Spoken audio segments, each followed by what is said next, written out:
Dans cette nouvelle formation, nous allons commencer par créer nos premiers murs en voyant dans un premier temps leurs propriétés, donc leur épaisseur, leur hauteur, etc.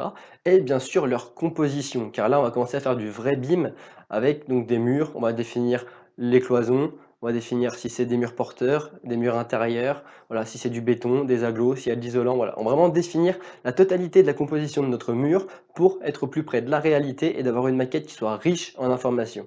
Allez, on voit ça tout de suite.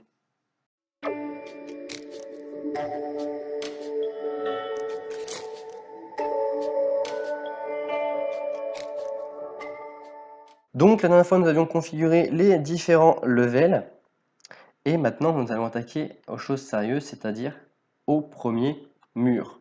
Donc pour ça, on va se retourner, on va retrouver sur le niveau 0 et on va tout de suite regarder les murs. Donc il existe deux types de murs. Il existe les premiers dans l'onglet architecture, donc qui sont des murs architecturaux qu'on peut faire avec le raccourci WA pour wall.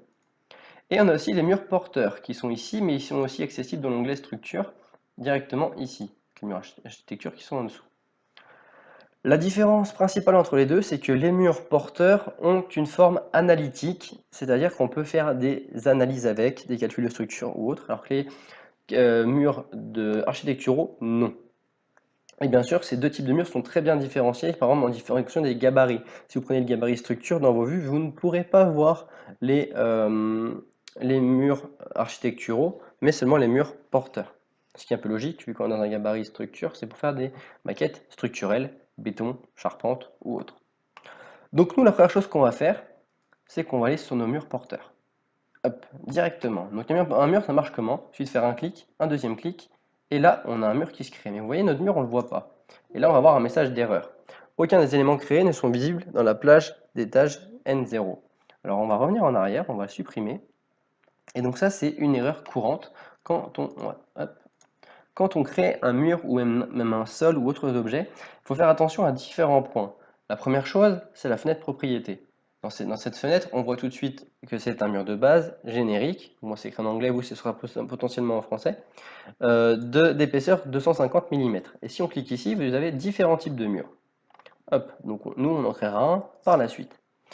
Et ces murs ont ensuite des contraintes de la structure, des cotes et des données d'identification. Dans ces contraintes, on voit rapidement que notre contrainte inférieure, c'est N0, donc normal, mais qu'on a un décalage inférieur de moins 8 mètres et que notre contrainte supérieure est à notre niveau 0. En gros, notre mur, on le dessine en dessous de notre niveau sur une profondeur de 8 mètres. Ce qui est donc pas logique vu qu'on ne veut pas commencer par les fondations, ce qui pourrait paraître logique, on va commencer par le niveau 0 de notre bâtiment. Et il faut faire attention, c'est comme sur AutoCAD et comme pour tous les types de composants qu'il y a sur Revit, aussi bien les fenêtres ou autres, il y a ici un petit bandeau supérieur qui nous donne différentes infos. On voit par exemple qu'on dessine en profondeur de 8 mètres, ce qui explique pourquoi on est en dessous. Nous, on ne va pas être en profondeur, on va être en hauteur pour dessiner au-dessus de nous. Donc on va être en hauteur et je veux pas que mon mur fasse 8 mètres, mais je veux qu'il s'arrête au niveau 1, directement. À savoir, c'est que dans la modélisation, c'est mieux d'avoir un mur par étage, car ensuite, si on l'exporte en IFC, par exemple, et qu'on le regarde avec BIMvision, donc une vidéo viendra bientôt sur ce logiciel, on peut exploser notre bâtiment sur X, Y et Z. Et là, on voit tout de suite si notre bâtiment est bien modélisé ou non, car justement, il faudrait que chaque niveau soit séparé, que ce soit les murs ou quoi que ce soit. Donc, évitez les murs toute hauteur directement, quoi que ce soit. C'est vrai que ça économise des objets, mais d'un point de vue étude, c'est pas forcément le mieux. Donc là, on va se mettre directement sur le niveau N1. Donc il n'a pas mis à jour, mais on peut voir dans la fenêtre propriété, du coup, on a une hauteur non contrainte de 3 mètres. C'est normal. La modélisation avec la ligne de justification. Donc on peut se mettre à l'axe du mur, à l'axe porteur. Donc en gros, l'axe du mur, c'est on est au milieu de notre mur. Ça dépend si on a des couches ou pas. Porteur, c'est que l'élément porteur. Et après, on peut se mettre au nu fini ou au nu porteur. Pour ma part, je vous le conseille d'ailleurs, je me mets toujours au nu extérieur porteur. Pourquoi? Si jamais je fais un mur, hop, comme ça, vous avez vu, j'étais du côté extérieur. Il suffit donc là, j'ai que du béton. Il suffit qu'un jour, je veuille rajouter, par exemple, je sais pas moi, de l'isolant, du bardage bois, et côté intérieur, on va rajouter du placo.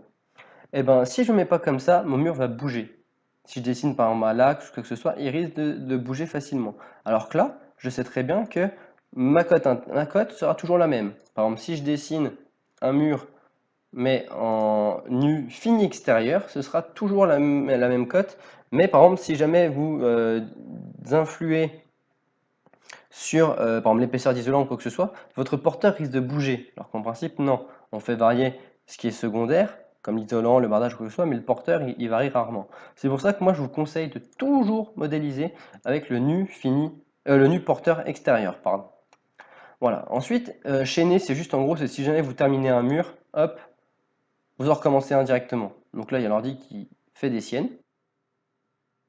Voilà, vous avez vu directement ici, hop, on a le mur qui continue. Si on le désactive, ça ne le fera pas. Le décalage, c'est justement si jamais on veut que le mur commence à moins 0,5, moins 1 mètre en dessous de notre niveau actuel. Et enfin, il reste le rayon. Donc ça, c'est si jamais hop, vous voulez suivre certains axes. Et l'état de jonction, c'est par exemple si jamais je fais un mur comme ça, hop. D'ailleurs, chose importante, si jamais vous voulez dessiner justement, voilà, je suis toujours au nu porteur extérieur, mais pour qu'il soit toujours bien placé, il faut que je dessine dans le sens des aiguilles d'une montre. Le problème, c'est que ça se trouve, des fois, j'ai des points d'accroche qui sont dans l'autre sens. Pour faire varier ça, il suffit d'appuyer sur la barre espace. Et voilà, on peut facilement varier. Et ça, c'est une petite astuce que pas grand monde connaît et qui est fort utile. Donc pour venir en gros à notre jonction, c'est si on arrive là, vous allez voir qu'ils vont, d'accord, il me fait mentir, ils vont en théorie se fusionner. Voilà, vous avez vu, ils sont fusionnés. Moi, par exemple, ici, j'ai un joint de dilatation. Je veux pas que ça se fusionne. Pour ça, quand je crée mon mur, je lui dis, mon mur dans structure, pardon, je lui dis directement, j'interdis les jonctions. Hop, et en gros, si je viens ici, il ne se fusionnera pas. C'est ça qui est intéressant. Il y a d'autres façons de faire des jonctions. Hop, si on clique sur mon mur, tac, tac.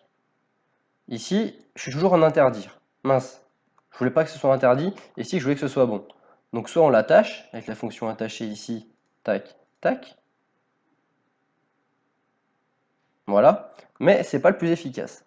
Le mieux, c'est quand on choisit notre mur ici, on va dans modifier mur, et on va dans l'onglet géométrie, donc à côté d'attacher, il y a un petit truc qui s'appelle jonction des murs. On clique dessus, on va ici sur notre mur, qui est capricieux point de vue graphique, hop, et on voit qu'il est interdit. On peut aussi donc du coup l'autoriser. C'est la même fonction qu'attacher. Maintenant, on va retourner dans nos murs et on va en configurer un. Donc on va créer ce mur-là, on va cliquer dessus, on va changer. Par exemple, je sais pas, on va passer sur un mur extérieur brique en CMU. Donc là, vous allez dire, oula, il est tout blanc, alors qu'en priori, normalement, il est non. Il ne l'est pas d'après la miniature ici. Donc pour ça, il suffit d'aller en bas, à côté de l'échelle, vous allez ici, vous mettez en couleur uniforme. Bizarre que ça change toujours rien. C'est parce que votre niveau de détail est trop faible. On va tout de suite se passer à un niveau de détail élevé. Et là, on va voir qu'il y a différentes couches de notre mur. On a toujours notre mur porteur, avec de l'isolant, voilà, il y a différentes couches. Mais c'est pas ça que je veux. Moi, je veux un mur en béton avec de l'isolant, de l'enduit extérieur et du placo intérieur. Allez hop. Donc pour ça, on sélectionne notre mur, on va faire modifier le type et on va tout de suite le dupliquer. Ne jamais oublier. On va l'appeler par mur béton armé extérieur avec ISO et on va faire placo. Tac. Donc on va agrandir tout ça. Donc ici, on est dans la propriété du type. Donc on va déjà faire un aperçu ici pour voir un petit peu notre mur. Et on va tout de suite le faire en coupe. Comme ça, on verra bien les couches. Donc là, on va voir les configurations de base des murs, à savoir vraiment les principaux composants. Parce qu'après, on peut bien sûr ajouter, si on le souhaite, par exemple, moi, je sais pas, des couvertines. On peut choisir deux composants différents à deux murs. Mais là, pour l'instant, ça, on y verra dans le chapitre un peu plus avancé. Là, on voit vraiment les bases du logiciel. Donc, la première chose à faire ici, on arrive, on peut donc choisir les constructions, les graphismes, les matériaux, donc ça c'est automatique, les propriétés analytiques, donc c'est ce que je vous disais, le coefficient d'absorbance et la rugosité, mais il y a aussi normalement les paramètres structurels. Donc là, on ne les configure pas ici, quoique ça dépend. En gabarit structure, on le configure là. Donc on va tout de suite dans structure et on va cliquer sur modifier. Et là, on voit ce que je vous disais. On a donc en couche porteur du béton avec 19 cm. On a en intérieur du doublage en métal et du gypsum wall. Donc en gros, c'est des murs en gypse, donc c'est du placo, tout simplement, du BA16. On a ici une couche membrane qui est donc le pare-pluie, en gros, ou par vapeur. On a un isolant rigide, on a une zone d'air, et enfin, on a des briques en finition. C'est pas trop mal quand même tout ça. Mais si jamais j'ai envie de rajouter, moi je sais pas, côté intérieur, hop, on va rajouter, déjà on va enlever le metal furning. Donc pour ça, on va faire cliquer sur supprimer. Et on va par exemple ajouter n'importe quoi. On va faire ajouter, on choisit ici donc le type, couche membrane, finition, isolant, doublage. On peut donc ensuite cliquer sur les matériaux, donc cliquer sur les trois petits points, ça va nous ouvrir la bibliothèque des matériaux. Et ici, on a différents matériaux qui sont de base chargés dans notre projet, mais on peut bien sûr en charger d'autres. Et donc pour en charger d'autres, on va par exemple aller, tac tac tac, c'est ici, voilà. Et donc on a les matériaux Autodesk qui sont juste en dessous. Donc par exemple, je sais pas moi, si je veux des briques, pour vous montrer, hein. Voilà, ici, donc en haut, dans mon projet, j'ai 2 briques de chargé, et en dessous, on peut voir que j'ai plusieurs briques qui sont proposées par, par Autodesk. Voilà, donc on va pas rentrer dans la configuration des différents matériaux tout de suite, parce qu'il y a différentes données intéressantes, mais voilà, vous voyez comment faire. Ensuite, on peut bien sûr choisir l'épaisseur, tac, supprimer. Le retournement, si je dis pas de bêtises, le retournement, c'est au niveau des menuiseries. Tout simplement, on peut, des fois l'isolant il a un retour, des fois il en a pas. Donc ça se compte ici, normalement. En haut, on voit donc les données de notre mur, que ce soit l'épaisseur globale. Donc là, on a quasiment 45 cm de mur. C'est déjà un beau mur. On a la résistance thermique et la masse. Donc ça se règle bien sûr si on définit les données thermiques de nos différents matériaux. La partie basse, on verra ça dans un autre épisode car c'est une partie beaucoup plus poussée des murs et on en aura potentiellement besoin par la suite. Voilà, ok. Donc là, on a notre mur qui est configuré et le reste, ça sert à rien d'y toucher concrètement car on n'a pas l'utilité. Hop, donc voilà, notre mur est configuré. Si on va faire un petit tour en vue 3D, donc on va passer là-haut, c'est le raccourci, sinon c'est dans vue et donc vue 3D. Tac, donc ensuite cette vue 3D, elle apparaît directement dans l'onglet vue 3D à gauche qui vient d'apparaître. Ici, on va tout de suite se faire pareil, se mettre en couleur uniforme avec des graphismes élevés. Donc on voit, hop, une qualité élevée, pardon. On voit donc à l'extérieur, on a notre bardage brique. À l'intérieur, on voit pas grand chose, tout simplement, c'est normal. Parce qu'on est en vue 3D, donc on a que le graphisme, et après on peut même passer en mode réaliste, où là du coup, il n'y a que dalle, parce qu'on a vu la texture brique doit être à revoir. Donc ça, on corrigera ça dans le prochain épisode, où on verra vraiment comment définir les différents matériaux avec leurs différentes caractéristiques. Voilà, donc on se retrouve au prochain épisode.